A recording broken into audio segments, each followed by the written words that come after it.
ghost activity, fringe science, interdimensional beings, psychic phenomenon, and conspiracy theories. Does the truth exist? How close are we to finding it? Come listen and discover the answers yourself. Welcome to the Paranormal MD, where the out of the ordinary is discussed weekly. Join your host, Mary Marshall, and her guest as they inform, discuss, and entertain you. Mary welcomes your input during the program, so call in and let your opinions and voice be heard. And be sure to join. Talk radio just got weirder, wiser, and more interesting. Now, here is your host of the Paranormal MD Radio Show, Mary Marshall. The satellite. So thank you, Stephen. And now, let me introduce you to your chat master, Pam. Hello, Pam. Hi, Mary. Oh, it has been, it's beautiful out. It's been great weather this week. Unfortunately, I haven't been able to get out much, but, I'm getting there. So, yeah, I will not complain about the weather. No, it's really been just right. One thing that I want to kind of talk, I'm going to be talking about, and it's an announcement for everyone that is listening, and those of you who are listening also in the chat room, and I'll just throw out some highs now. Hi, Jack. Hi, Marcellus. Hi, Patricia. Christine. Barry. I don't know if I'm missing anybody. Deborah, hello. Anyway, what I want to announce is that the Paranormal MD Radio Show is really pleased to be announcing and present to you the first ever annual listener appreciation event, A Haunting by the Lake. This year, you can come meet, mix and mingle, and investigate at the very haunted Lake of Red Cedar Museum. This event will, besides getting us all together, just to chit-chat and to investigate, this event will help raise funds and support for the restoration of the Lake of Red Cedar Museum. This is going to be taking place on Saturday, September 13th. Times is 6:30 to approximately 1 a.m. and tickets availability is limited. So reserve yours now. And so you can go reserve it, go to the homepage at the paranormalmdradio.com. And on the homepage is some information. You'll click on the banner. It's like a little ticket on there banner, and it'll take you through, and you can through the rest of the process. Again, tickets, because space is just limited, especially when you're doing the investigation. So if you want to meet with and come meet, Pam and me and other listeners, and some of you that are in the chat room that have continually chatted with each other each week and never have met, it's an opportunity for you to meet also. We can meet us, and you'll get to meet the spirit entities that dwell within as we conduct a real paranormal investigation. You'll learn investigation protocol and techniques while conducting the investigation. And through the investigation process, you'll come to understand the whys and hows of paranormal activity, why we may be doing what we're doing at particular time too. So we will be using different types of equipment in our pursuit of the supernatural to enhance your experience. So again, for more information on this first annual listener appreciation event, and to secure yourself a spot as a guest paranormal investigator, go to the homepage at the paranormalmdradio.com. I think we could probably head into the next segment.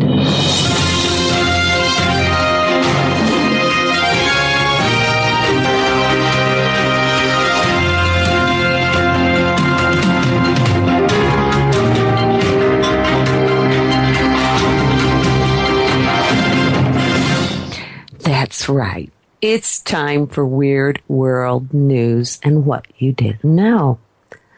You didn't ask me what time it is. I know. I didn't tonight, did I? I had to change it up. It's a big change. It's a big change. So to say, hey, Pam, do you know what time it is? What time is it, Mary? Okay, I don't have the music ready to prompt again, so, and you do not want me humming it. Singing voice does not work very well anymore. Oh, I know. So we got a couple of strange stories. We don't have a lot of time. So I'm going to head right into one of them because this is just, I like to mix up, have fun things with some serious things. And this is just one of those kind of goofy stories. This is about Mike the Headless Chicken. Now, this is not a news story. This has actually been around for a while, but it just recently was reminded of this story. There's no real wrong way to tell this story. Mike was an unnamed, anonymous 2.5-pound living bird in Colorado when he was chosen to die by farmer Lloyd Olson, who planned on eating him one evening in September 1948. After the hatchet was dropped, or 45, after the hatchet was dropped and the rooster's head severed from his body, Mike went through the usual indignant rigmarole over the abuse, flopping about and flapping his wings and the like. After a moment, however, he got up, got over the affront, and went back to the usual chicken pastimes, like pecking for food, except without a head. After they realized that Mike did plan on succumbing to death anytime soon and being humane and soulful people, Farmer Olson and his wife chose to sustain the rooster's life by feeding and watering him with the aid of an eyedropper. The Olsons were also curious, so they took Mike to the University of Utah, where in the 1940s, the scientists looked around his neck cavity and determined that Farmer Olson, which you just got to love this because Farmer Olson, come on. I mean, that is such a farmer name, had missed hitting the jugular vein and lopped off Mike's head above the brainstem. This is the most primitive part of the brain responsible for most bodily functions, which means chickens apparently operate normally on the same level as a brain-dead human. The scientists concluded that Mike had no real problem with losing his head, aside from the loss of sensory input from the tongue and eyes. The farmer had missed an ear as well, which I don't even know where chickens have their ears, by the way. But so Mike could hear, although not as good as he used to. Sadly, this ends because over the course of 18 months that occurred between Mike's loss of his head and about 18 months later, he did succumb to death. They were in... Aww. I know. The Olsons, they were starting to take him around like a sideshow, apparently, and then the Olsons couldn't find the eyedropper that they used to clear debris from Mike's esophagus and to feed him with. And so basically by the time they had found him, Mike had choked to death. It kind of ends sadly, but, he lived 18 months. Poor Mike. I know. Just a weird story. Could you imagine? It's like he's not stopping. Oh my God, it's pecking and he's dead. He has no head that he's that had to be the most strangest thing to see. Like, what's going on? I know it's not where it comes from, but it makes you want to say that's where the saying comes about running around with like a chicken without their head. Oh, with their head cut off? Because they do run around and they do move. He just didn't stop until 18 months later.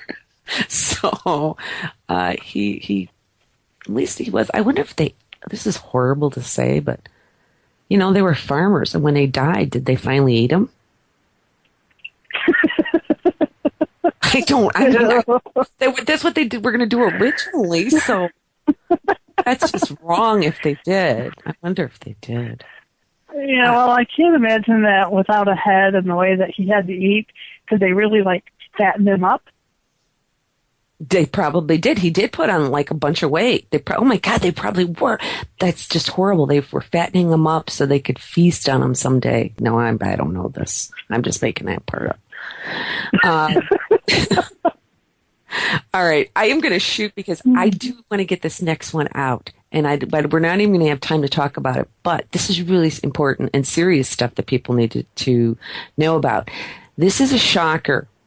This is an article. Over 30% of Americans have an RFID chip implanted, and they don't know it, university study reveals. In a shocking study, it was recently revealed that 1 in 3 individuals in the United States tested had an active RFID, which is those, ID chips, in them, and were unaware of it.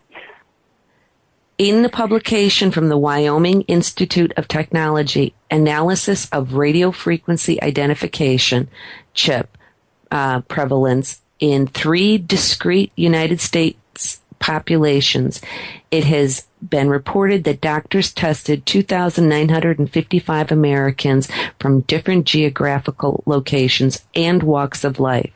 The test subjects were stripped down and scanned bodily to see if RFID chips could be detected.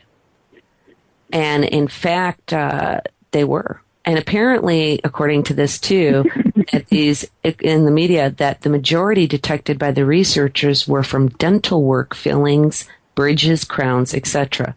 The chips are often inserted during the manufacturing process, and the patient is never aware of it. That's just creepy. That's just wrong. I agree. I totally agree with you on that. Yeah, that's just, it's not right to be, doing that.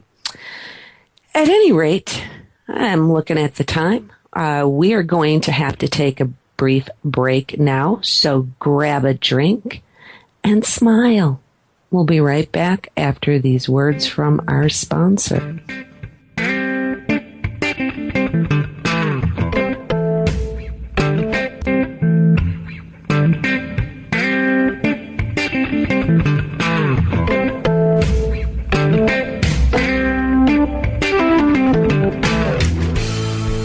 Hello and welcome back. I'm Mary Marshall, your host, and you are listening to the Paranormal MD Radio Show live. If you would like to call in with a question or comment, the studio phone lines will be open after 9 p.m. Central Standard Time tonight. So now I want to introduce you to an amazing writer. His name is David Perkins.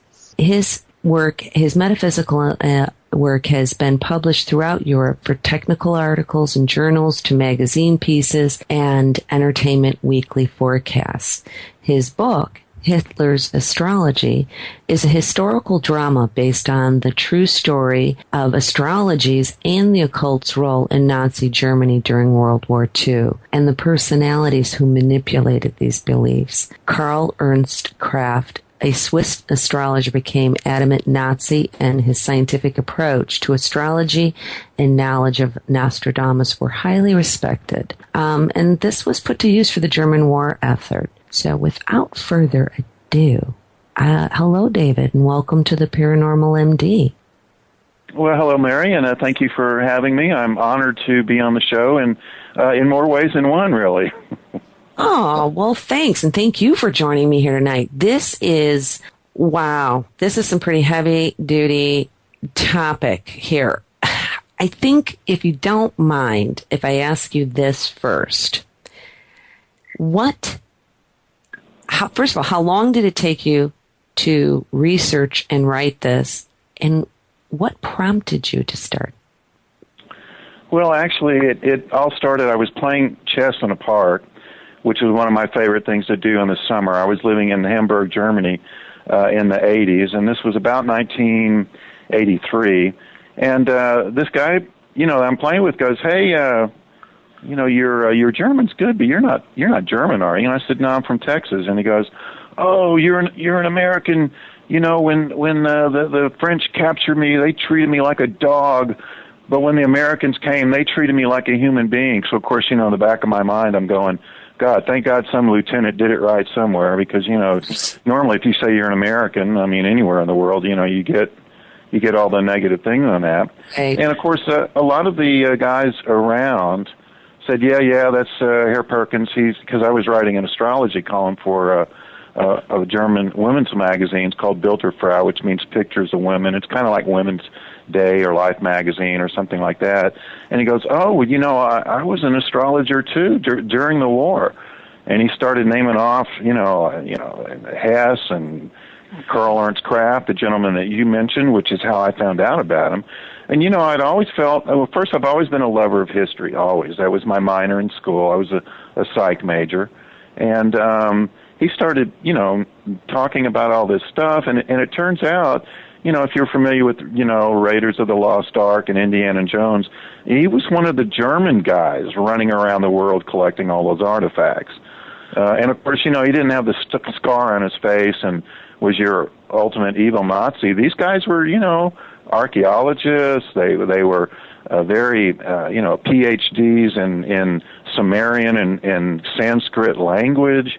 And, I just out of curiosity, I mean, as anybody, when he started telling me, you know, that, and, you know, we'd meet him again either at the park or another place we would go hang out is a place called Schach Cafe, which means chess cafe, where you could go, you know, have a beer or schnitzel or something and play chess. And I just, you know, it was sort of not really interviewing him. I had no idea he was going to write a book. It was just sort of tell me more. Wow, that's interesting. So he passed on, you know, about 8 months after that. And at the funeral, I met some of his, you know, colleagues, people that he'd worked with. And then I started, you know, talking with them and finding out other things that went on and, you know, other stories. And then after about a year after that, so I would say maybe three years after first meeting this guy, I had enough information to where, wow, you know, this would make a really good story. So that's when I started to work on it, to write it, and then also to research it a little bit more. I wrote pretty much it all and finished it in 1999, which is when I had the first copyright on the original draft. But then I came back to the States. But actually coming back to the States was helpful because that's when the Library of Congress went online, which is a fabulous place. I just would mention that for anybody on any type of research because they have everything there. You know, when you think of the Library of Congress, you know, you think, oh, you know, some government document from 1793 or something. They have everything there. They have maps from, you know, 4000 BC. I mean, they've got just all kind of stuff. And a lot of it's online now. So I was able to sort of tie up a lot of loose ends. And of course, you know, it could always go deeper, but it finally reached that point to where, okay, I think I've added enough. I think I have a good idea of a complete story. And the original manuscript was like 300,000 words. And I found a publisher, and they said, no, you got to get it down to 100,000, because they said, you know, nobody buys like War and Peace anymore. You know, they want a certain size for a novel. And they said 100,000 is still a lot bigger than what most people and stuff are. So I had to cut a lot of it out. And actually in writing the screenplay, I had to cut maybe 20% out, you know, to write that part. So, you know, there's still more to it. I'll probably try to post other information and stuff online, you know, added to the site. But, you know, I made the book as a drama because, you know, when you have a story like this, you can do two ways. You can do the academic version, and, you know, and there's already been sort of a book like that about these types of things on there. I think it's called The Iron Cross or something. It was by somebody a long time ago that sort of touched into this a little bit. But everything, you know, how the submarine people use pendulums in order to find submarines, and I mean, I'll get into all that later. But the other way was more of an entertaining way to dramatize, and I guess, you know, we could use the Da Vinci Code as an example. If that was an academic book where, you know, they talked about Mary Magdalene and different things going on in an academic way, I think the only people that would be interested in it is, you know, theologians or people that are really interested in the Mary Magdalene. But, I mean, if you have Tom Hanks being chased by two priests with AK-47s, you know, then it's kind of on par to be entertaining to where it opens it up to a wider audience. And some of this stuff is being discussed on the History Channel. They're just now starting to open it up. But I really feel blessed that I was able to get a first-hand account, you know, right, rather than, you know, something like that. So, I think that's the, advantage of it. And of course, a lot of the stuff that I mentioned is, you can Google it, find it on the internet. It's just, it wasn't all put together in a story. Yeah, I mean, this is what's fascinating to me. Now, you said too, now you've worked on a film script, a movie script. So this is your book is going to get turned into a movie, or this is the hopes, or have you already sold this? Well, no, I just finished the screenplay really last week. Even in writing the book, and if you go and I have it on my website, not only interviews and things on there, but also people when they review. And I mean, it was reviewed by Del Horoscope magazine, which is one of the largest astrology magazines that's you find at your counter at Walgreens or Borders or wherever. And the guy said he hopes that whoever makes this into a movie does a good job as I did in telling the story. So I was really honored on that. But I visioned this to be a movie, so I had an idea on how screenplays were, but when I wrote the book, I wrote it in very, little subchapters are only like 2 or 3 pages long. They're like scenes, and you sort of jump from one to the other. And so it was very easy writing in that fashion to translate it into a screenplay. But yeah, I got some books on how to, like write a screenplay, because it's very technical, the person's name have to be there. It has to be all in capital letters. It's got to be 6 inches from this part of the page and all that kind of stuff. But I had fun doing it, and it was very easy because, story was right there and the dialogue's there pretty much. But the only hard part was, wow, what am I going to leave out? Because they only want it to be about, a little over an hour in case they want to add something or everything on that. But yeah, keep your fingers crossed. Everybody say a prayer. Hope to have it as a movie. I think it would be really intriguing, and that was sort of the thought from the beginning. It is amazing. I mean, and here's the thing: is that now a lot of this does stem, because I know I want to get into and talking about the occult and the dark sun and different things in other types of societies too that were part of the occultism. But I probably, and you're the better judge than I, probably to start right with Carl himself because he was probably one of the most influential throughout to as far as the tie-in. And how are they using this, the astrology and occult, with the war effort? And you can start anywhere you want on that. Okay. Well, basically, I would say that it started really with Magda Goebbels, who's Joseph Goebbels' wife. She was considered the first lady of the Third Reich. I mean, she was like, when Hitler was still in beer halls, she was like, driving Mercedes. She married a super rich industrialist. They actually came to America. There's rumors that she had an affair with Herbert Hoover's nephew. I mean, she was just like, when you saw the movie Titanic, the people that were, the upper crust, that's who she was. So she heard Hitler speak, actually fell in love with him. But, Hitler didn't want to get married or anything to do, but they did want to use her as kind of like a Eleanor Roosevelt, first lady of the Third Reich type of thing. So it was actually Hitler that arranged, this is the gossip part of the movie, by the way. I mean, it's not on, P-51s bombing, submarines and stuff. There's this kind of stuff, going on. But basically, they wanted to use her just in the same way that they used Ludendorff. Wow, here's an established, respected figure. And the Nazis had an insecure, really, even to the very end, about projecting that image of being legitimate. Not that sounds familiar for today, but I mean, it was amazing that they wanted her because she represented upper class, refinement, high society. So there was an arranged marriage, basically, to do with Goebbels. But this lady was very, very bright. I mean, she could have been a genius. And I'll start with this because she's the one that actually invites Karl Kraft to start working for the Nazis.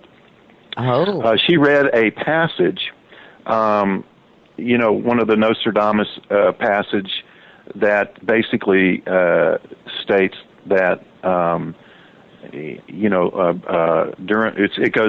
the course of 290 years, Britain's going to change its ruling dynasty 7 times, which it did. Then Aries, which is their way of saying war, will come between Germany and another German tribe, what's called the burgeoning, who will be protected by Great Britain. Well, if you add 290 when the time that he starts talking about when that's going to happen, you get 1939. So Nostradamus, from that standpoint, actually predicts it. The thing is, nobody really knew about the burgeoning. Guess what? Magda Goebbels did. She remembered, because she was a big, historian, read up a lot, reading an ancient Greek writer who described that part of Europe and a tribe called the burgeoning, which he described as being on the east side of the Oder River, which is Poland. So if you substitute that Nostradamus quatrain, and put, instead of the burgeoning, put Poland in there, it fits exactly on that. So she reads that and realizes that that's something that predicts it. And of course, Karl Ernst Kraft during the 20s, he is the eminent authority on Nostradamus, and he's one of the top astrologers of the world. He was Swiss, but he had kind of Nazi leanings, but he's the one that introduced, so much to astrology, the using statistics. I mean, there were several people that in France that did it, that used statistics and related it to French athletes, and found that most of the really famous French athletes had Mars either near their ascendant or the midheaven of their charts. Kraft did that years before that, and this was actually from a movement in Germany at the turn of the century, and it was called the Hamburg School, which is actually, where they wanted to look at astrology scientific. They wanted to get away from, like what you see in California, like, oh, well, your moon's in Leo on Thursday, you're going to dinner with Robert Redford. I mean, this kind of garbage. They wanted to get to the real. And that school was the one that actually sent a lot of astrologers to work for Theodore Roosevelt, because we all know Reagan did, but a lot of people don't know that Theodore Roosevelt did too. And that's actually one of the things that got Rudolf Hess into it, but I'll get into that later. But going back to Kraft, Magda Goebbels invites Kraft to come, because if she sees, wow, if this Nostradamus predictions can be used to actually predict it, we can use it for propaganda, because what we could do is put a real prediction and then put another prediction that's kind of vague, but let Karl Kraft interpret that chart, or the using his chart and everything to find out where the planet positions are, to interpret it so that they can have the Nazi spin on it. And originally what it was going to be used for was, first of all, to persuade all the neutral countries for them to either stay out or to side with the Nazis, and also to project propaganda that was going to be that they were going to win. And before Pearl Harbor, if you ask anybody in America who's going to win the war in Europe, anybody would have said Germany, because that's how far the tentacles of the Third Reich propaganda machine reached. It was not just in Germany. Their propaganda, infiltrated magazines, not only astrology magazines in America, but in other magazines and stuff as well, to where they actually were having a big influence on that. Now, the interesting thing is that that's how it was first used, basically. But it evolved as the war went on, that when they were planning the invasion of France, it was actually Magda Goebbels. I mean, this lady could have been a general, too. I mean, she noticed that on the invasion plan, I'm sorry, this is on radio. I wish I had a map pointed out. But basically, the main thing was going to go through Belgium, but there was a plane that crashed in Holland or in somewhere, and actually it had the plans on what it was, so the Allies found out about it. So the Germans said, all right, let's keep that, but let's go through the Ardennes, which is south of there, so that when the British and the French come in to meet the German invasion through Holland and Belgium, will actually swing in south of that and then move up and then completely surround them. And that's what was changed after those plans were caught. Well, Magda looks down and goes, well, if we do that, nothing's securing our southern flank, which is where the the Maginot Line, which is the French fortifications and stuff that was, the Germans wouldn't even, consider going in, because that's what the French have been building up for 20 years to prevent that.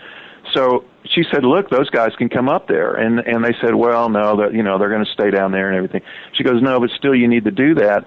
So even if you don't have the material and the armies to do that, you still need to do something. So she came up with the idea to reinvigorate a French astrological magazine that sort of went out of business, but that the Germans were going to print it up to make it look like it's coming out again. You got articles in there by Karl Kraft, who actually contributed to the older one that failed, and put in this thing that if a war comes, all the civilians in northern France, who normally probably would go to go toward Paris or go in western France, to tell them to go to the south, that's the safest place. Well, of course it is the safest place because that's the Maginot Line. But see, if you have all those civilian populations heading south, even if there was an army in the south that wanted to head north, it's going to be all blocked up. And you know what? That's exactly what happened. So, she actually used the Nostradamus, prediction, twisted it around, had Karl Kraft look at the stars and say, yeah, Nostradamus is right because, this is this, so this is where you need to go. And the argument, believe it or not, by the German high command was, well, if you tell them that's going to be safe, well, then they'll the generals will know that they need to do something about it. And Magda goes, the only people who are going to listen to this are the, farmers, peasants, people that are, into it. She goes, you really think the French high command's going to do their military strategy based on a Nostradamus prediction several hundred years ago? And that's really what happened. All the farmers and people loaded up, all their carts and everything. And a lot of the reserves that were on the Maginot Line that could have been put up north, they were delayed by, days because they couldn't get up there. So that's actually how it was used for a tactical military example and stuff on there. I mean, it evolved slowly because first it was just for propaganda, but then it eventually evolved into, like I said, actually manipulating the French population to do something once the hostilities started. It's amazing to me of how, like I said, the manipulation and how successful this was, and the continuing of it. But I guess, part of that just a loyalty, loyalty, and that people are thinking that this is, I guess, the thing to do. You know what I mean? Because they're going to respect him and his views. Didn't anybody ever look at this in a way that it being astrology and occult, really at that point in time in a very Christian country, as this being possibly something evil? Well, I mean, perhaps, but you have to look at it in the context of who Nostradamus is. I mean, Nostradamus he's a French guy. That's their hometown boy. That's like, you go to New Orleans and, Louis Armstrong's there. If Louis Armstrong says, hey, let's Katrina's coming, we better do this, oh, he knows. He knows New Orleans. You better listen to Louis. Well, the same thing on Nostradamus, I mean, if you look at it in that context, it makes sense. And actually, Nostradamus himself was a very religious man. I mean, it's interesting. He originally was a doctor. And he did have a talent for foresight. He predicted the Black Plague coming 6 years before it hit his area. He actually created a cure. It's called Nostra. And he saved everybody in his village except his own family. The only people that died, ironically, was his wife and his kids. Well, what he did after that, he went to a monastery, but he went to one that was what we would say is kind of open-minded, liberal, because they worked on astrology there. Most church stuff didn't. But the person who was running that particular monastery did a very clever way by interpreting the Bible, and that you're supposed to awe and bewilder the works of God. Well, since the stars are the works of God, we need to look at them and, decipher them, in religious terminology. And of course, when Nostradamus went there, that's when he really got into it deeper. He basically said that, how he came to these predictions that as an angel would come and take him up, into the heavens and, show him the future, and then he would, come down and then wake up and try to write them. And then he would use, the future from what he thought that time period was. He'd look at where the stars were, at that particular time, and then use those as descriptions to help him. So that's basically how those things were conjured up. It wasn't that he just wrote them out of his fingers. There were several things going on. Now, what they are, let everybody make up their mind on that. Was he, lifted up by aliens, and they had some type of thing to where they, were able to look in the future, some timeline. I mean, we can, depending on how you want to describe the universe, as far as like Star Trek, like, oh, that timeline's broken. We better, that we need for you to, set the thing straight or something, or make a prediction. But that's basically it, and it has religious connotations. I guess that's basically my point. He is looked at very reverent in that way. So when you talk about Nostradamus, it's far from it that he's the work of the devil or anything on that. He's closely associated with the church, so they hold it in high esteem, even in religious circles there.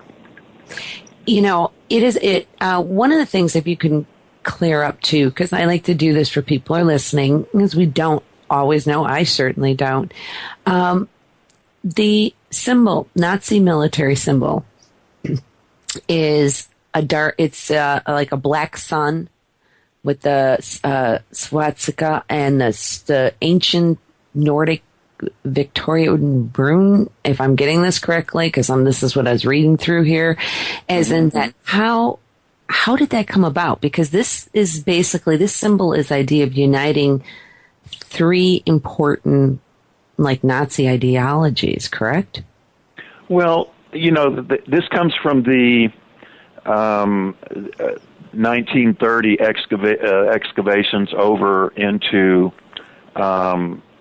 northern India and Tibet, because the kind of the idea of the, Aryan race, as far as that philosophy, is that basically you had a land, a mystical land in the north. That is, you had Homer talking about Atlantis, and you had a guy named Herodotus, which is like 450 BC. He's Greek, but he's living in Egypt, and he's talking about Hyperborea, which is it's only described as being up in the north. There's a writer, the Swedish guy Olof Rudbeck, in like 1679, also says he found some of the ancient Greek stuff to where this split, and apparently it's near the North Pole. It's split into two islands, which is called Thule and Ultima Thule. We'll get into that later when we get into Thule Society. And basically, when those islands, kind of same thing similar to Atlantis, somehow got, destroyed or whatever, those people, the highly civilized people, apparently migrated over to Tibet. And it is there to where they intermixed with people and created the Aryan race. So that's how you get the whole thing as far as Aryan. And that's why the Nazis sent everybody to northern India and Tibet in order to do these excavations. In fact, when you go on my website, I actually have video of and there are SS people meeting with the Dalai Lama. And they're measuring, to find their racial characteristics and stuff, because they believe that that's where the Aryan race originated before they came to Germany. Now, as far as the symbolic stuff on that, you have the swastika all over the world. It's in every culture. And it somehow evolved independently. You can see it in Arizona with Hopi tribes. They have that. You have it in China 4,000 years ago. So every culture has that sort of independently on there. And of course, they were taking the, from the northern India, they were taking that. But Hitler is the one that actually designed it and made it on that. And it came from a suggestion by one of his sort of mentors that, first of all, he needed to have a unique look in the same way that, Lenin is recognized because it's, his bald head or, whatever and everything like that. And that also that he needed to have a symbol. And, of course, that's where, he came up. He took the swastika, but he turned it the other way. Normally when you talk about it meaning good luck and everything like that, that's because it's, pointed, to the left. And, of course, he's the one that switched it to the other direction. But and he's influenced, and this guy's named Dietrich Eckhart. And that's, by the way, the guy that Hitler dedicated Mein Kampf to, because he's the one that really gave him a lot of the ideas of mixing the Hindu and the Nordic ideas of religion, that they should be merged. And he found a lot of similarities and stuff between them because, the super people lived in the north, which is your Nordic. They migrated to India, so that's where that connection to. And it was actually Dietrich there that helped in the design of the Nazi salute. I'm sure any of your people that meditate, about your chakra centers and Kundalini spirit. The Nazi salute was clicking your heels in order to close your bottom chakra, pull up Kundalini spirit over your head and say, Heil Hitler, so you send Kundalini spirit to Hitler. That was by design. I never knew that, where that came from. So this is very tied in to their entire war effort. It really is. That's astounding to me. Well, the Nazis wanted to replace every aspect of life. I mean, Hitler Youth, brainwash the kids. I mean, a lot of the stuff. And, of course, you have Goebbels with propaganda in a modern sense. Before propaganda, in World War I, the form of propaganda that you had was either your speeches or your posters. That was it. But with technology coming out with radio and really even in television, because the first television broadcast outside of a cable that is like broadcast out in the air was the 36 Olympics. That was German technology that did that, with films, but also religion. He wanted the Nazi Party to take the place of religion. So the symbols that they used, the rituals that they used. In fact, if you were SS, you believed in the Nazi religion. You were that. A lot of Germans didn't go that far. Like if you were a regular soldier, you didn't get into that. But if you were SS, you were married by the SS ritual, not with a church. So a lot of the things, the elements of that were religious, spiritual in nature, and they were actually using dark force. Wow. And there's other societies, too, that cultism type societies, I guess, that were also involved pretty actively in a lot of the effort that they were putting forth. Now, was that particularly, again, brought into light by, like, Carl or other people? Oh, you mean Carl Ernst Kraft? Yeah. No. Kraft was pretty much Nostradamus horoscope maker, basically. That was primarily his work.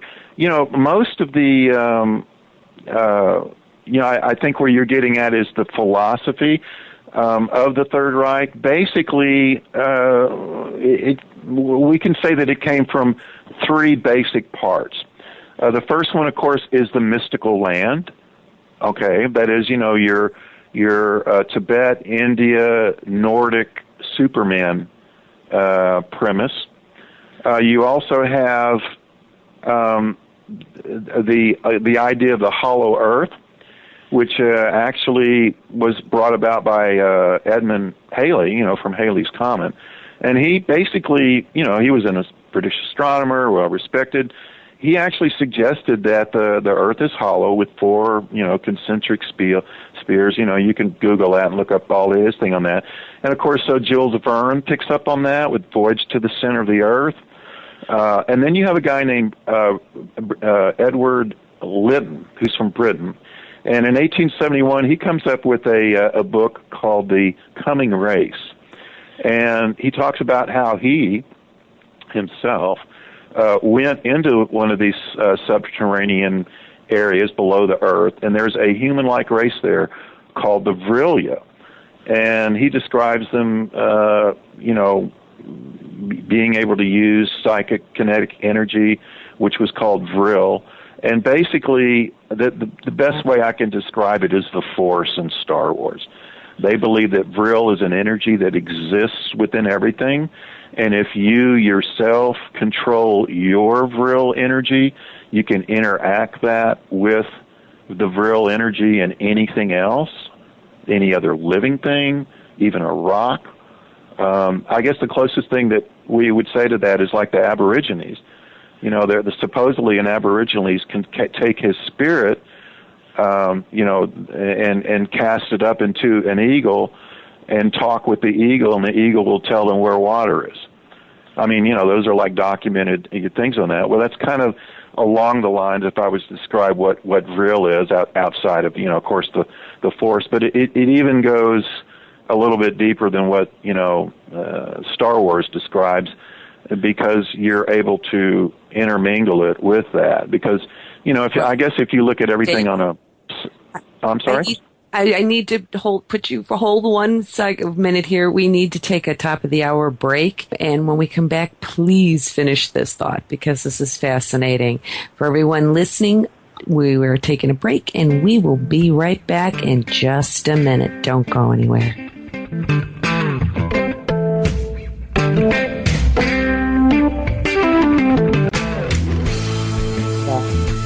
Eric Marshall, your host, and you are listening to the Paranormal MD Radio Show, airing live.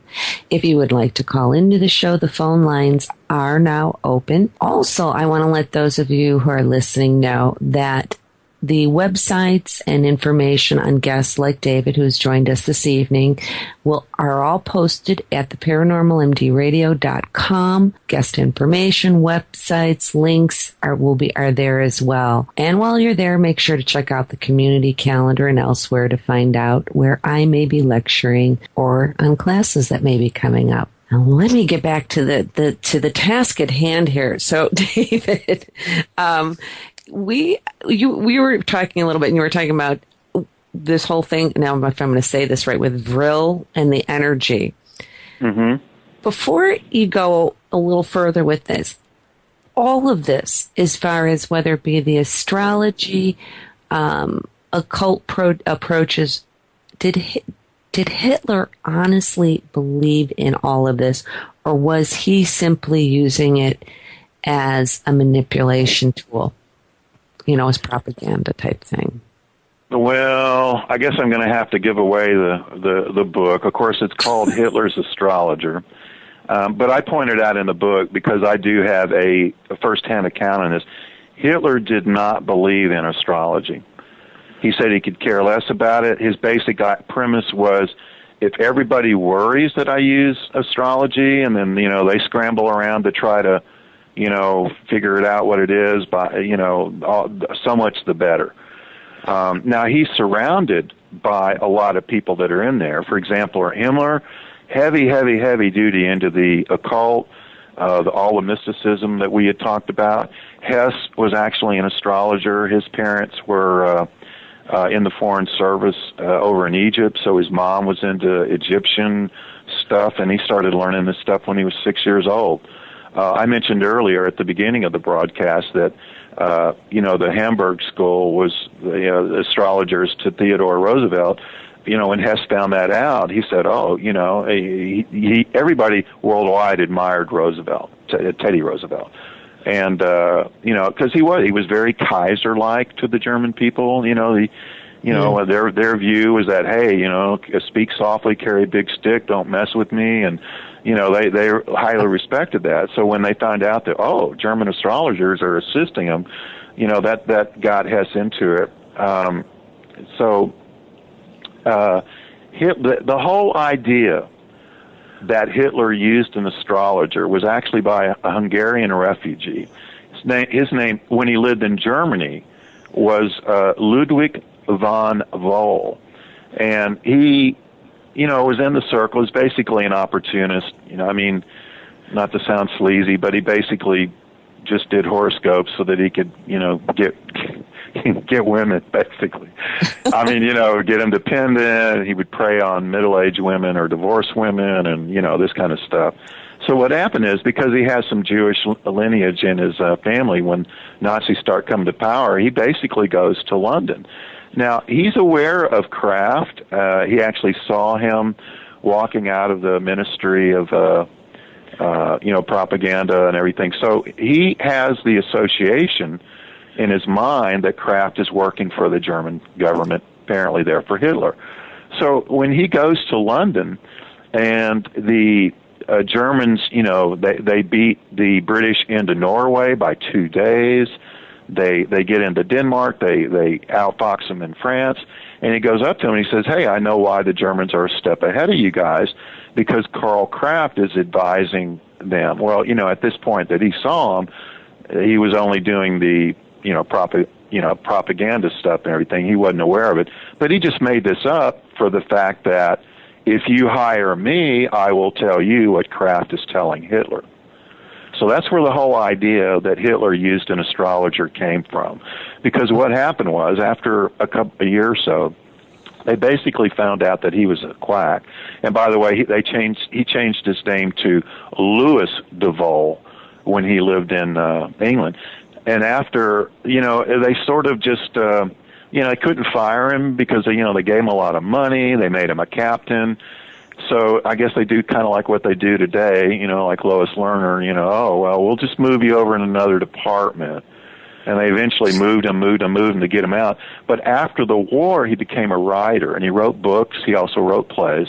But he wrote several books about, my work in British Secret Agency and, how I helped them find out what Kraft. And see, it's from those books that everybody has the idea that Hitler had an astrologer. And I bring that out clearly in my book, in an entertaining way, of course. But through action, you find him actually doing that. So you see it, that this is what von Voll did. He's basically a player. He wanted a captain's uniform so he could get chicks. And that's what he was doing when he was living in Germany. Like, let me do your chart, baby. It's kind of that type of a character. But that's basically how it is, because, he survived the war, and as Churchill says, history is written by the victors, and of course he was on the winning side. Kraft was dead. Kraft actually died 2 months before the war ended, on his way to the Buchenwald concentration camp. So we don't know about Kraft, but we know about the history of all this basically from our Mr. de Vol here. One of the things, I don't know if it could kind of just want to lead into this because this is fascinating to me, is I read about a new world order. And this was with the astrology being involved and very connected, regarding a Dutch banker and his involvement with W. Bush's grandfather. And this was all to finance the Nazis. Can you elaborate? Can you tell us about this and elaborate on this? Because I've heard this as kind of a conspiracy theory before, but. Well, like your lead-in said, the conspiracy theory that, Humpty Dumpty was pushed, which I thought was funny, by the way. I was kind of into that when I got into it. I can give you the facts. I don't want to get involved with anybody else because some people will take a fact here, a fact there, a fact there, and then draw a picture. And, if you can create that. But basically, let's just look at it from a historical family. You do have super rich family, and all over, not just in Holland or anything. I I took one account, basically of a count. He's basically as powerful as any country. He's got people in any country to where he can call him up and get things done really anywhere, pretty much that he wants. He is connected as a middleman between America and Germany.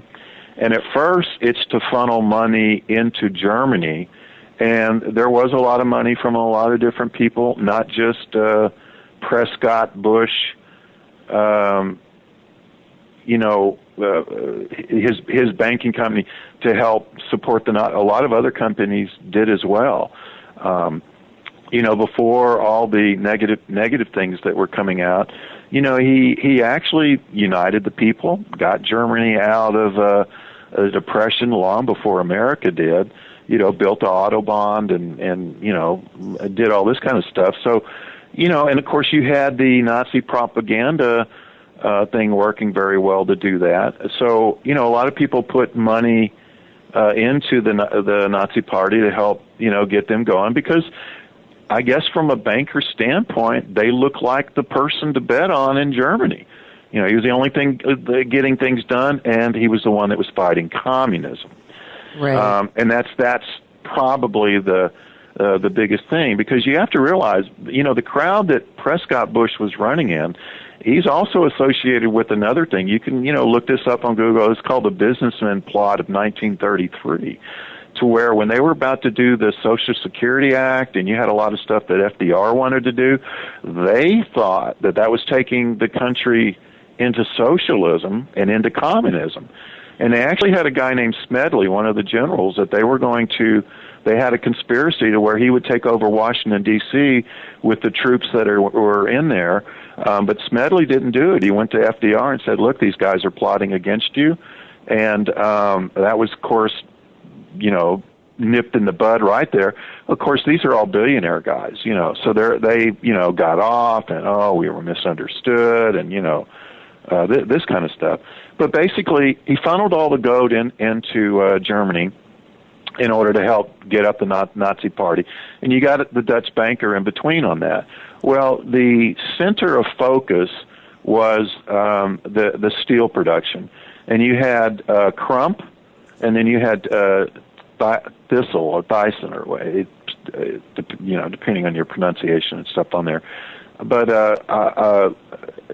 Tyson Steel fell out of favor with Hitler. And, of course, after World War I, he said, you know what, I lost all my money after World War I. Hitler's going against me right now. Doesn't, whether he wins or not, I'm still out. I'm getting my money out of here. So he got all his money, gave it to the Dutch banker. The Dutch banker put it into Prescott Bush Bank, which is UBC Bank. And actually, I have a picture of the article in my book that's from the newspaper at the time, showing that Prescott Bush actually, and is one of the only people that did, got in the Trading with the Enemies Act, because this started going on after Pearl Harbor. Now, before Pearl Harbor, it was okay to trade with Germany because we weren't at war with Germany. So going back and forth was totally illegal. But after Pearl Harbor, this kind of stuff's still going on. So basically, in the same way the Kennedys made all their money with liquor, it was the Bush family, before they got into oil, they got all their money basically getting it out of Germany through the Tyson Steel Company. Yeah, and I think that's a lot of, you had brought up a little bit earlier in this when you had said, is that I think a lot of us at this point in time, we forget in history, because a lot of people think, well, how could these people have followed Hitler? Well, when it all started, he was really quite the hero. Like you said, it was things that he was doing good, and this is what people were looking at, and they were already somewhat sucked in, if you will, for lack of a better way to say it, to what was going on by the time things started to turn. And there was a lot of manipulation and propaganda and things that were being fed even to these people. It was very, very carefully orchestrated. It seems. Well, yeah, and not only, like on the newsreels and everything, but even the show. I mean, the whole thing with, imagine this, you're in a little town and all of a sudden, man, you've got like several thousand people marching perfectly. Everybody's carrying a torch, these lighted things in there. Then they come walking in their time. You get excited. And I talk with so many people, like especially in the North, because, Hitler was in the South. And I said, well, you're telling me now you're against Hitler, but, I see a picture of him in the library, and he's on top of the, Stadthouse, which is like City Hall, and you got the whole town filled up coming out to see him. And he goes, well, you don't understand. They said it was like a spirit overwhelmed us when they came in because they manipulated all these things. And it wasn't only that, but Hitler is a speaker. Hitler, when he was in Munich, one of his favorite places to go was a beer hall that had like, sort of, I wouldn't want to call it a cabaret, but different forms of entertainment. And one of his favorite one was a hypnotist. And if you look at the posters of this hypnotist, they're the exact same poses that Hitler uses in his speeches. All the arm movements and everything and stuff like that.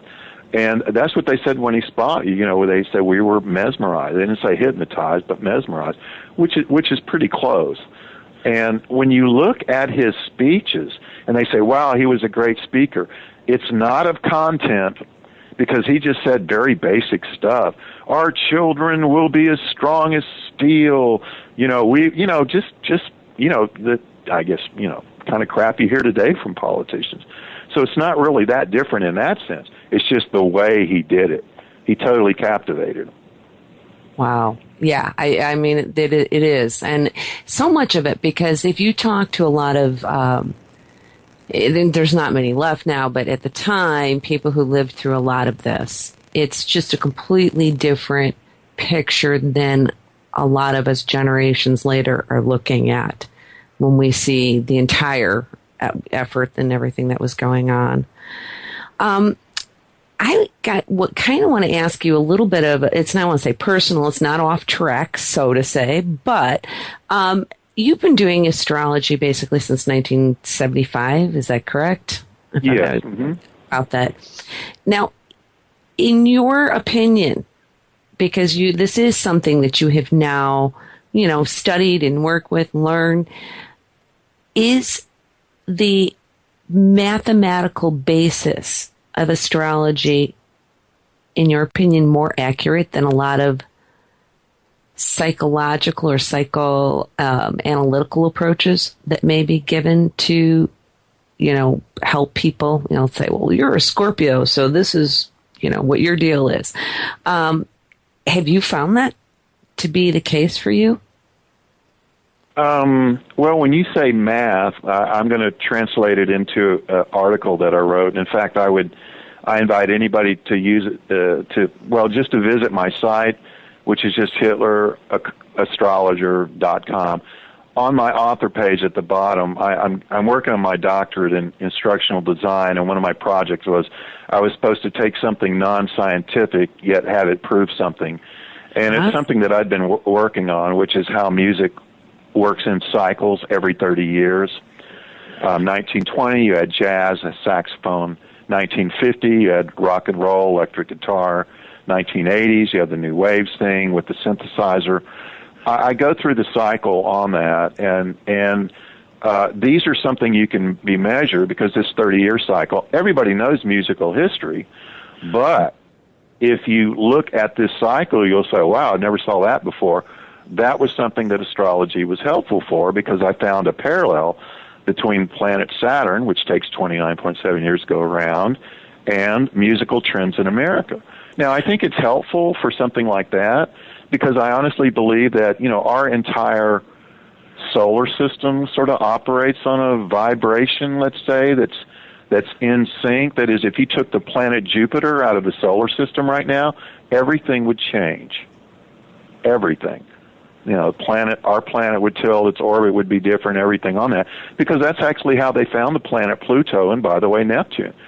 because they said, you know what, we've been looking at Uranus and Neptune and the way they're moving, and if they're the only things out there, they shouldn't be doing this. We think that there's another gravitational pull somewhere over there, and they called it Planet X, and they started looking there, and they finally found it, that, Pluto was out there, and that's actually how they found Neptune, too. So the fact that they're all kind of synchronized, I believe. Now, we talked about this on the break about, astrology, what it is and what it isn't. And it's so funny, everybody's perception of it is what you see in the magazine, like, oh, Scorpios, you're going to have this. Well, no, astrology denotes that everybody is completely and uniquely different, because even the horoscope of twins born 4 minutes apart are going to have different horoscopes, because their planets may, for the most part, be in the same position, but the ascendant rotation of the Earth moves, 1 degree every 4 minutes. So even twins born are going to have a different horoscope. Now, your spiritual thing, I would say on gravitational pull, the best way to let somebody feel this is if you grab a ball on a string and you swirl it around. You know how it kind of pulls on one side and it feels easy on the other?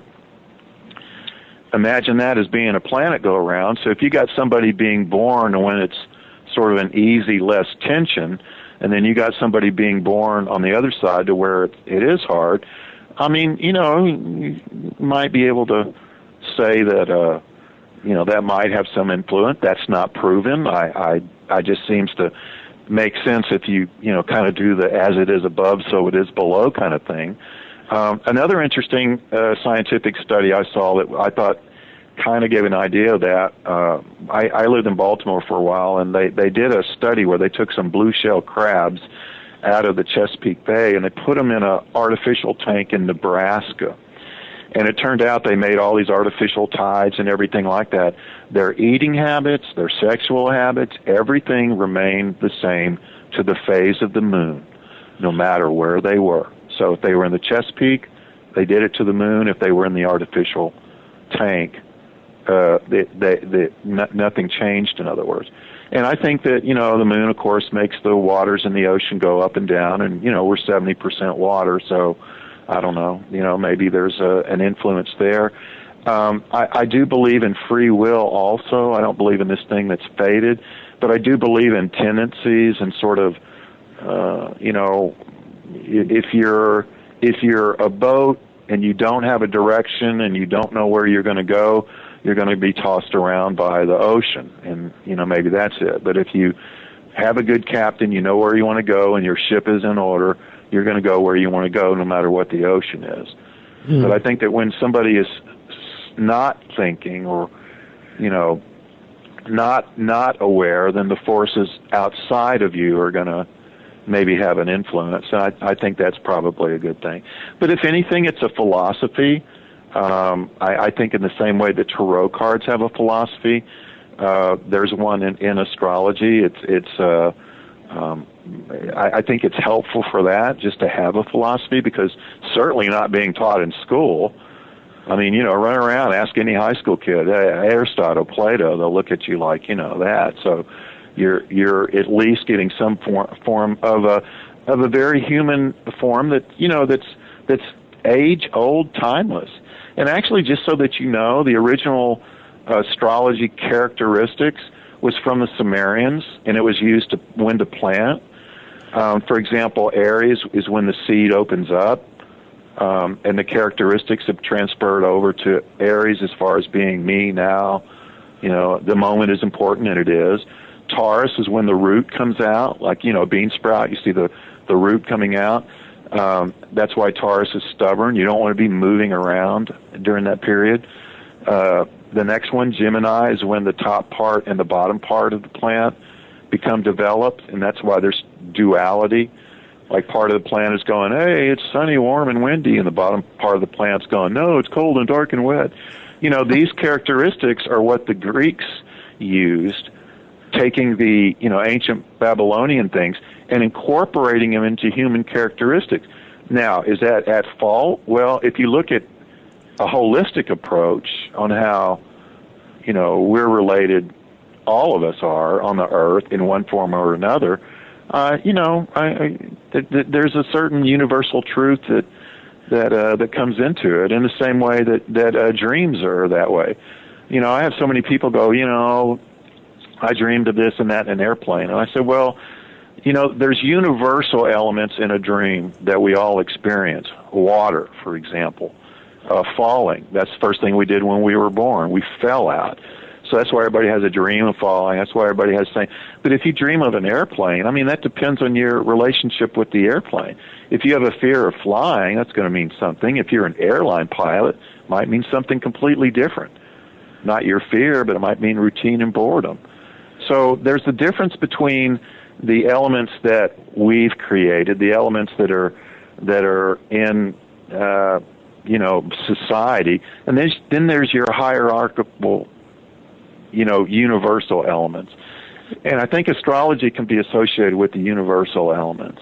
But when it comes into, like I said earlier, somebody looks at your chart and they say, oh, you're going to be attracted to, Angelina Jolie, she's going to call you. I'm sorry, that's crap, It's getting, it's a little... Well, not only that, but what really gets me is, something will happen, and then all these astrologers will come out and go, oh, there was this disaster, and look at where the stars are. See, that supports it. Come on. You could do that with anything. And that's they're just justifying something that happened that anybody could have done any number of ways. Now, if you were like Karl Kraft, who did Hitler's horoscope in 1933, and you made a prediction that this guy is going to get us in a war in the fall of 39. He also predicted that if Germany does not make peace with England by the summer of 1941, the tide of the war is going to go against Germany. Wow, that's good astrology work there.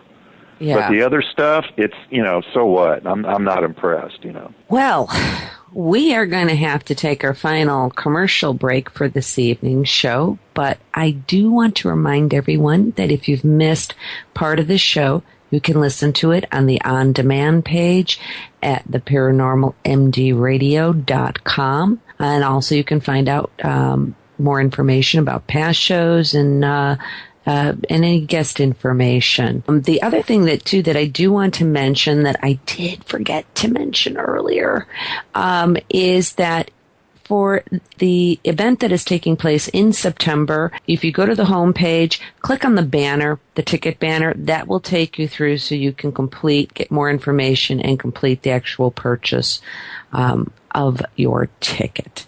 So with this in mind, we are going to take that break now and hear a word from our sponsors, and we'll be right back. So smile.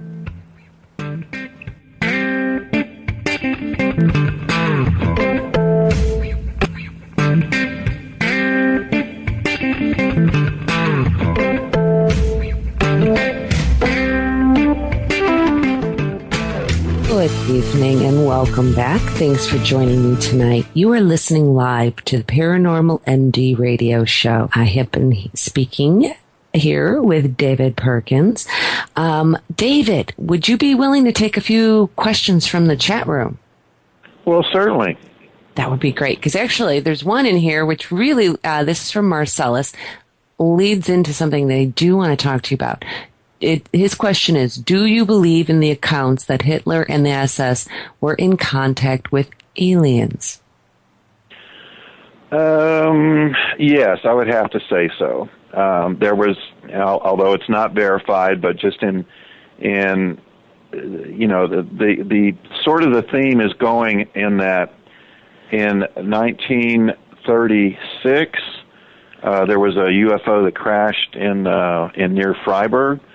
And apparently they took some of the technology and everything off that. Of course, that leads to a device called the Bell, which actually was unheard of until actually a Polish guy, Witkowski, who basically was a journalist, was taking and looking at the transcripts of the interrogation of a guy named Jacob Sporensberg, who was in charge of the wonder weapons. Now, let me distinguish between wonder weapons, which is your W's, and your vengeance weapons, which is your V's. Your V1, buzz bomb, V2, the V3 was actually going to be called the American rocket, that is, a rocket that would go to America. Those were vengeance weapons, and basically we can be attributed to Wernher von Braun. But anything that is a wonder weapon is the weapons that are supposedly the ones that are based off of alien technology. And one of them is called a thing called die Glocke, which means in Germany the bell, because that's what it looks like. If you want to Google anybody there, Google die Glocke or the Nazi bell. And then I want you also to Google the Kecksburg incident, because if you look at the descriptions between these two devices, and they are practically identical. And the last thing that we see the bell is 1945, and then we see the Kecksburg thing, which is, very, very similar, exactly 20 years later in 1965.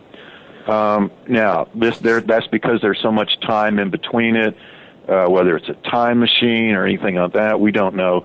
The facts that I know, based on my firsthand accounts, and it's not many, but if you look at all the other things on the net, you're not going to see this, because this is something I can contribute, is that the area, which is on the Polish-Czech border, where they were supposedly researching and building this thing, used more concrete than all of the air raid shelters that Germany built in 1943 and 44.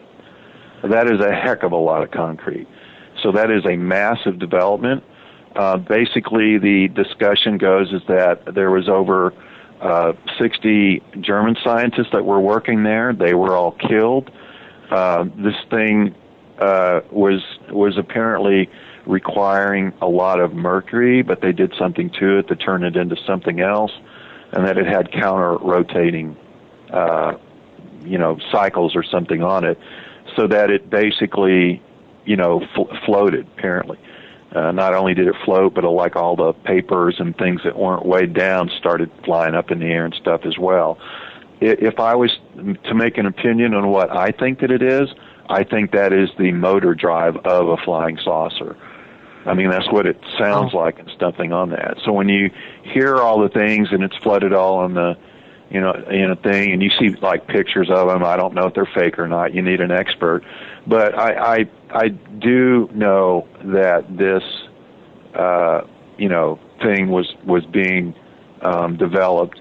Where they took it, don't know. Some people said they put it on a submarine and took it to Argentina, or there's supposedly a base in Antarctica, Schwabe land or something like this. It's all, you can look. So as far as whether or not on there, yeah, I do think that was a part. And it makes sense because, remember I said earlier that the first television broadcast was the opening games of 1936? That is something that went out in outer space. Now, they had TV going from one, camera to the receiver, but it was connected by cable. But the Germans were the first one to where that image would broadcast out in outer space. Well, that to me is a signal, a video signal, to where if you got, guys flying around out there and they saw that, they said, oh, well, if they have the technology to talk to us, they must be ready to talk. So, they flew into fiber. Now, one of the rumors, and of course it's only rumors, was that, the spaceship landed in Black Forest, but the Nazis shot him.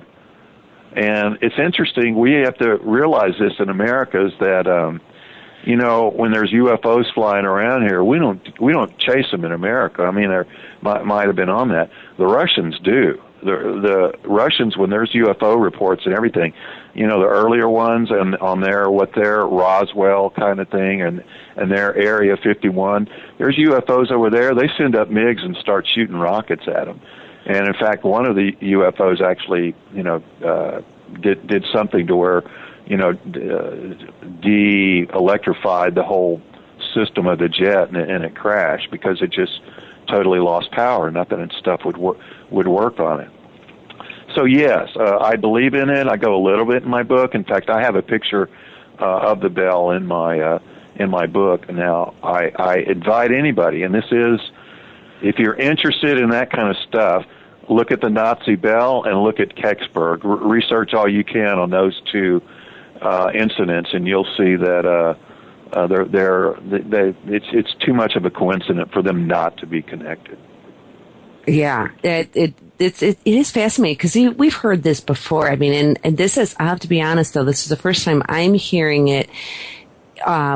This type of thing with the alien encounter and technology type thing from 45, from back then. I mean, a lot of this happened after Roswell, and they were saying that a lot of the technology that we got was from, Well, and also to go just a little bit further back, a lot of this started when they had remember we talked about the archaeologists and the people going around the world scavenging for artifacts and everything like that. And you'll see a lot of the pictures on my site of these ancient, like flying machines that the Sumerians talk about. They talk about the Anunnaki, which is the star people who come from the constellation of Taurus, from outer one of the stars in that constellation. And the texts, especially the ones in India, supposedly some of the stuff that they translated actually described how these flying houses, is what they're called in India, actually how they work. And there's the knowledge, probably what they were looking for when they were doing that. Unlike Indiana Jones, who finds something really neat and wants to put it in his university and put it in a museum, the Nazis were going around so they could build a weapon. They understood that they were talking about technology. And, this is kind of the Eric von Donigens who originated this thought that, the chariot of the gods, that all these ancient descriptions that we talk about and we think that they're myths and God, they make sense if it's saying that, it's an alien that came down and they told the people, this, that, and the other, and everything. Well, some of the descriptions, even in Gilgamesh, which is the ancient Sumerian tale, which is very similar to the Bible, has a lot, but it also talks about star people coming down, and so do all the ancient texts in India. Yeah. And so I believe that's I just makes sense to me, basically. It does to me too. I just, like I said, particularly with the war effort into, I had not heard this again, and that's why I think it's really interesting. I think a lot of people are out there that are like me. Here is a question from Matt. Is it true Aleister Crowley had a strong influence on Adolf Hitler? I'm not familiar with what he did or if he did. That's just not something that I came across. Matt, if you have information on that, I'll certainly start researching that. That's an intriguing thing. But if you have something specifically that's not out there, please go to my site. You can email me through the site. Just make a contact, and I'd love to hear that. This is okay. I wrote a book, but to me, I'm always researching it. I have a love for history, but the figures that that did, him being one, that's new to me and something I hadn't come across, but sounds intriguing. So please let me know, Matt. Yeah. So, and then again, put your website is hitlersastrologer.com, correct? Yeah, it's just the word Hitler. The title of the book is Hitler's Astrologer. That is apostrophe S. Hitler's Astrologer, but you can't put an apostrophe on a website, so it's just the word Hitler and then the word astrologer and then .com, just www.hitlerastrologer.com, and there's a lot of information. Some of it we did not cover here.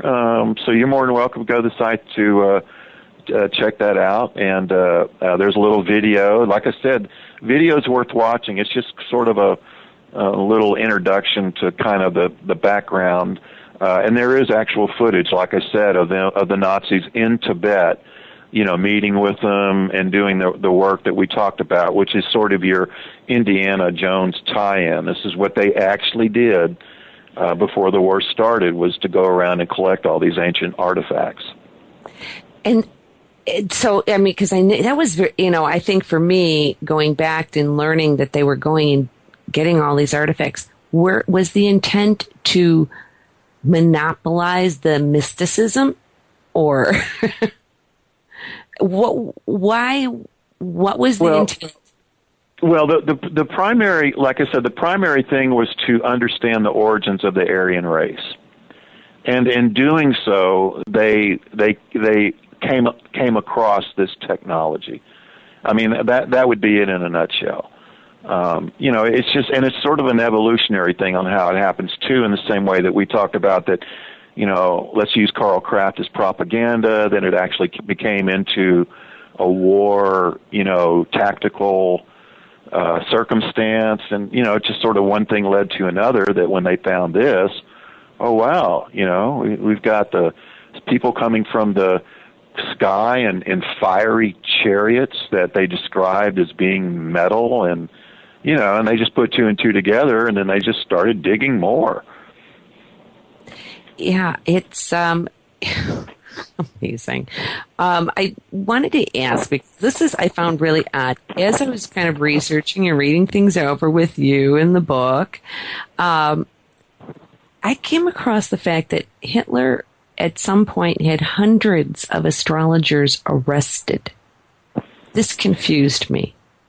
Oh, okay. Well, we talked about Rudolf Hess, and we talked about him being into astrology. He was a competent astrologer, and we also talked about Kraft's prediction that if Germany and England do not make peace by the summer of 1941, the tide of the war was going to go against Germany. Well, and amazing, and like I said, Kraft made that prediction in 1933. Well, lo and behold, you got 1941, Britain's still in the war, and we're about to invade Russia. So Hess goes, wait a minute, I'm going to do my part to try to save the Reich, because he believed in Kraft's astrological prediction, and he also replicated it himself, and he worked with several other people to do that. So when Hess flew to Scotland to try to sue for peace, he says, hey, take me to the king. I want to talk to him. I'm representing the Third Reich. And they said, well, we'll put you in jail instead. So Hitler, of course, is furious at that. He finds out that the reason that Hess went over there is because of this prediction. So because this, he in Hitler's mind, astrology caused Hess to do that, he arrested all astrologers. And of course, Kraft was one of them. It was called Axia Hess, was the actual document. And now that we talked about this, maybe I can describe a little bit on how I kind of did the book, if I may, because it's historical fiction, but I want to let you know that everything in it is true, it's happened, but here's kind of how I did. We all know Hess flew to Scotland. We know why. We know that Hitler had a meeting after it happened. We know who was at the meeting. Goebbels was there, Goering was there, and Hitler is ranting and raving and everything and stuff like that. The result of that meeting is Axia Hess, which is all of the astrologers in Germany are to be arrested. Now, we know that those are facts and that happened. That's put in the book. Now, the dialogue, what exactly was said, if I had an eyewitness that told me what was said, that would be in there. But if I didn't know, I understood the way Goering was, I understood how Goebbels was, and I understood how Hitler was when he was peed off a little bit.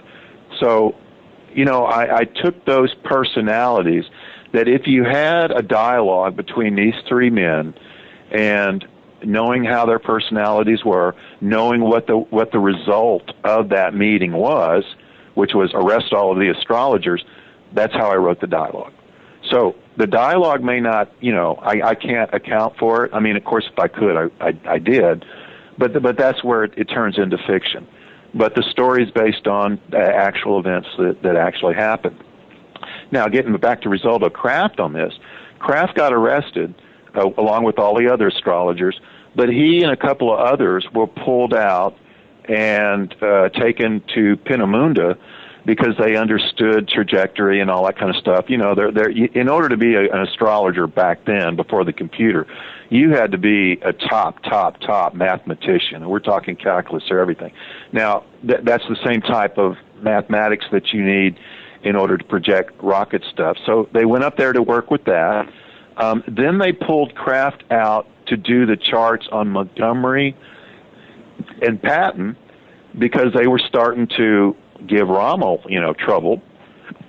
And they actually did that. That is, they wanted to know your enemy, and so they said, well, we understand him by what we were able to research.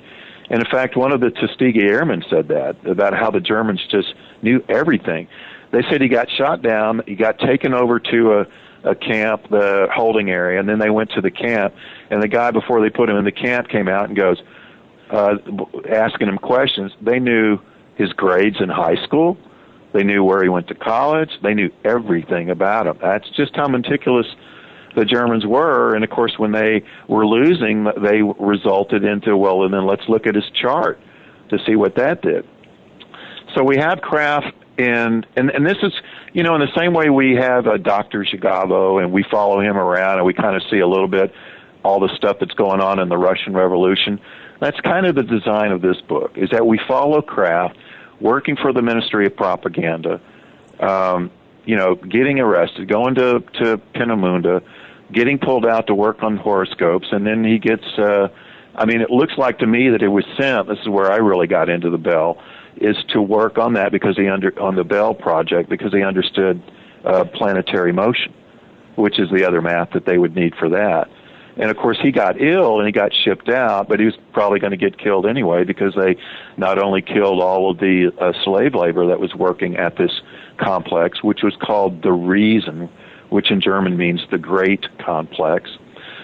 And, they killed all the scientists and stuff in there. So your fate was sealed whether you're going to end up, if you were working there or not. But so that's kind of why all the astrologers were arrested. But if you were really good and you had a general that wanted you, you were able to get out of the concentration camp. Because if they could use you, it didn't matter where, they would use you. Yeah, oh my goodness, I just looked at the time. We are running close to only having a few minutes left. But I have to ask this, because you threw this out to me earlier today, which is, you made a comment, and this might be totally off topic here because I'm not sure.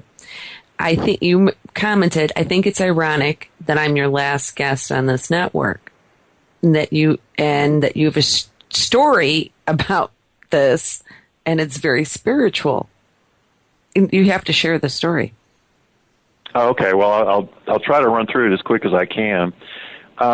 It's interesting. Yesterday, and this is, I was telling you a little bit. There is a student of mine that is off to New York because she wanted to be an actor. She was in theater when she went to our school. Of course, she graduated a while back. But I met with her, and of course, I finished my screenplay, and I said, I know you're a good actress, and I'll tell you what, I'm going to give you the script, and maybe you can, you have that. But when I thought about just giving it to her, so okay, maybe you can read it, and, rather than a cold call, at least you'll have experience on it.